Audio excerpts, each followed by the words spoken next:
What is up guys, in this video today what I'm going to be doing is giving you 3 takeaway points on the Last Dance documentary, showcasing why Michael Jordan and the Chicago Bulls was such a great basketball dynasty.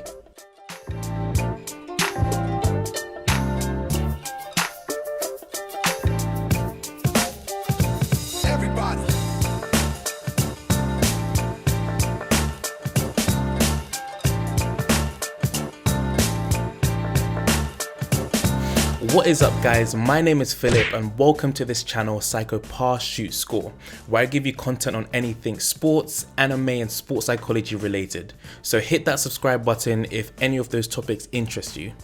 And so today in this video I'm going to be reviewing the Last Dance documentary. Unfortunately those 10 amazing episodes have come to an end, but every single episode was amazing, and from a sports psychology perspective what I'm going to be doing is basically showcasing 3 takeaway points overall from that documentary, kind of showcasing why the Chicago Bulls, why Michael Jordan really elevated above the rest in the 1990s to secure an amazing dynasty. So the first topic I want to bring up in the Last Dance documentary is the brilliance of Phil Jackson, his whole coaching philosophy and his whole coaching style evident within the Bulls.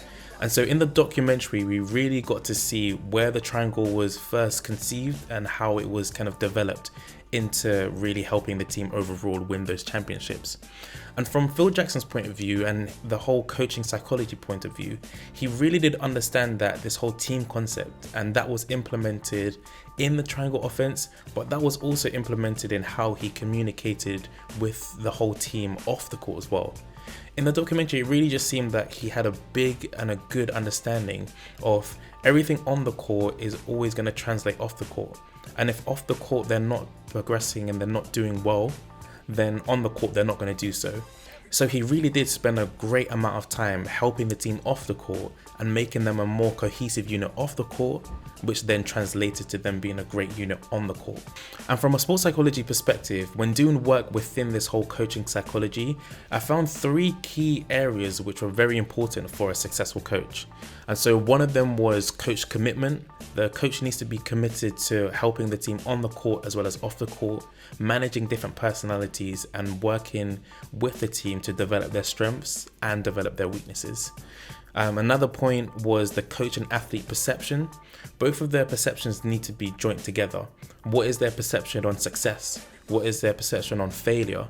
How can they really blend that together in practice and then replicate that within a match? So that coach and athlete perception is very, very vital.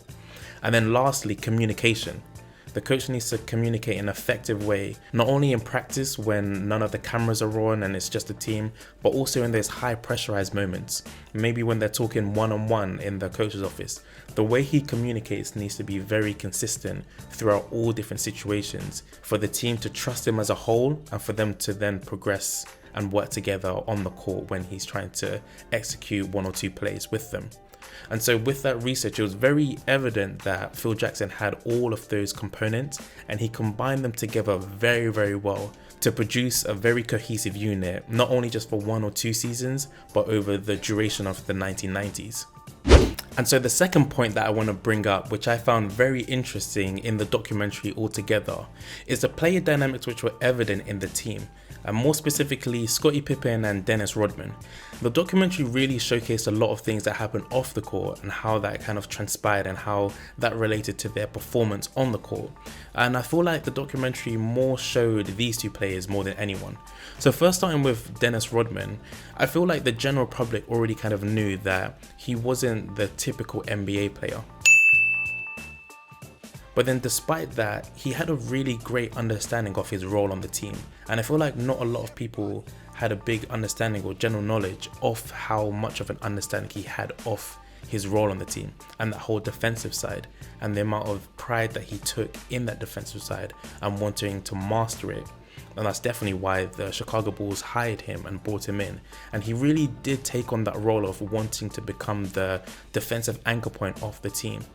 And I just found it so interesting to see the amount of detail he went into mastering that, the amount of analysis he went into in trying to get a rebound, or when he's about to perform against an opponent, the amount of analysis he went into that.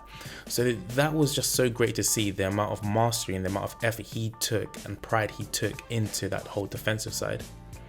And so moving on to Scottie Pippen, it was very evident that although a lot of things that he did on the court were amazing, this documentary really did highlight a lot of areas which weren't so great with Scottie Pippen. So the amount of time he took to get his surgery, or the amount of times he asked to be traded, and from a psychological standpoint, his leadership abilities. Although it was good when Michael Jordan wasn't there, and during the regular season he was really good at being a leader, but when those high pressurized moments came in the playoffs, he didn't show those same leadership abilities. And so that was really interesting to see, and it really did showcase that although Scottie Pippen was a great player, he wasn't the complete package from a physical and mental standpoint. But then it's probably good then that he was with Michael Jordan, because the areas that he wasn't really strong in and that leadership ability, Michael Jordan was really strong with, and together they paired very, very well in creating this dynasty in the 90s. And so that leads me to my third and final takeaway point from the Last Dance documentary. And of course, it's about Michael Jordan, or as Reggie Miller calls him, the Black Cat.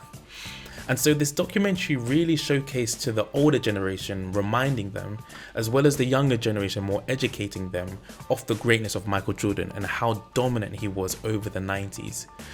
This documentary showcased a lot of amazing highlights of his performance on the court, but this documentary also did showcase his emotional and psychological sides that we don't really get to see of Michael Jordan. And so that emotional side was really seen in the death of his father and how that impacted him off the court as well as on the court. And psychologically, we got to see a lot more of his leadership style, that more bully or dictator style, but showing that even though it was perceived negatively of the team back then, it helped elevate them to become the championship contender that they were. Another psychological skill that we got to see in the final episode was this whole notion of him being present, and him being present focused and always focusing on the present. That was definitely developed from Phil Jackson and his whole Zen philosophy, but it felt like Michael Jordan kind of elevated that Zen philosophy and staying in the present, and that helped him develop the whole mindset that he carried out throughout the 90s in winning those championships. And so one of my favorite quotes of the documentary was when an interviewer was talking about Michael Jordan and saying that he said, "How could I think about missing a shot I haven't taken?" Because he was so present focused and so present minded, the thought of him missing a shot never came to mind. And that's such a great mindset that he had, and that's what helped him propel towards gaining those championships and making shot after shot throughout that decade. And by him focusing on those controllables, that not only helped him personally in his performance, but then it helped his team, and it helped him trust his team whenever those pressurized moments came throughout the season and throughout the playoffs. And shout out to that pizza place who gave Jordan the pizza, which we call the flu game, but what actually should be called the food poisoning game. But it doesn't really roll off the tongue as smooth as that. And so with that ends this video, and that ends this mini series that I was doing on my channel, reviewing the Last Dance documentary from a sports psychology perspective. So I hope you enjoyed it. If you haven't seen any of my other videos, go back, go watch those and see those reviews. It's a bit more specific to those episodes rather than the documentary in its entirety. But I hope you enjoyed it. I loved watching every single episode. Maybe I'm a prisoner of the moment, but that was one of the best documentaries that I've seen. Best sports documentaries that I've seen. But I hope you enjoyed the video. Hit that subscribe button for more content just like this, and I look forward to seeing you guys in the next video.